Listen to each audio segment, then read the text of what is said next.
మంత్రి పొన్నం ప్రభాకర్ మరో వివాదంలో చిక్కుకున్నారు. అంబేద్కర్ విగ్రహావిష్కరణ సభలో తెలంగాణ రాష్ట్ర మంత్రి పొన్నం ప్రభాకర్, జెడ్పీ చైర్మన్ సుధీర్ కుమార్ల మధ్య రసాభాస చోటు చేసుకుంది. భీమదేవరపల్లి మండలం గాంధీనగర్ గ్రామంలో అంబేద్కర్ విగ్రహం ఆవిష్కరణకు మంత్రి పొన్నం ప్రభాకర్ ముఖ్య అతిథిగా హాజరు కాగా, హనుమకొండ జెడ్పీ చైర్మన్ సుధీర్ కుమార్ ప్రసంగంలో ప్రభుత్వంపై విమర్శలు చేసినట్లు తెలుస్తోంది. గత ప్రభుత్వం 239 ఉన్న ఎస్సీ రెసిడెన్షియల్ స్కూళ్లను 1000కి పెంచినట్టుగా, విద్యార్థుల సంక్షేమం కోసం ఎస్సీ రెసిడెన్షియల్ స్కూళ్ల సంఖ్యను మరింత పెంచాల్సిన అవసరం ఉందని సుధీర్ కుమార్ అభిప్రాయపడ్డారు. దీంతో తెలంగాణ రాష్ట్ర మంత్రి పొన్నం ప్రభాకర్, జెడ్పీ చైర్మన్ సుధీర్ కుమార్ల మధ్య వాగ్వాదం చోటు చేసుకుంది. అయితే రాజకీయాలు మాట్లాడవద్దని వారించారట మంత్రి పొన్నం. ఈ తరుణంలోనే జెడ్పీ చైర్మన్ మైక్ లాక్కున్నారు మంత్రి పొన్నం ప్రభాకర్. దీనికి సంబంధించిన వీడియో నెట్టింట వైరల్ గా మారింది.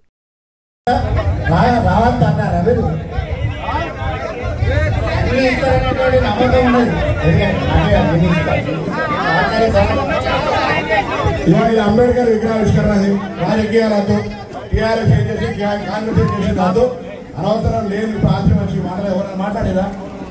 ఎందుకు దాని గురించి మాట్లాడి మీరు అగౌరవపరుచుకుంటారు? రాజకీయాలు, ప్రభుత్వాలు, ఎన్నికలు, ఓట్ల వేయడంతో అంబేద్కర్ గారిని గౌరవిద్దాం.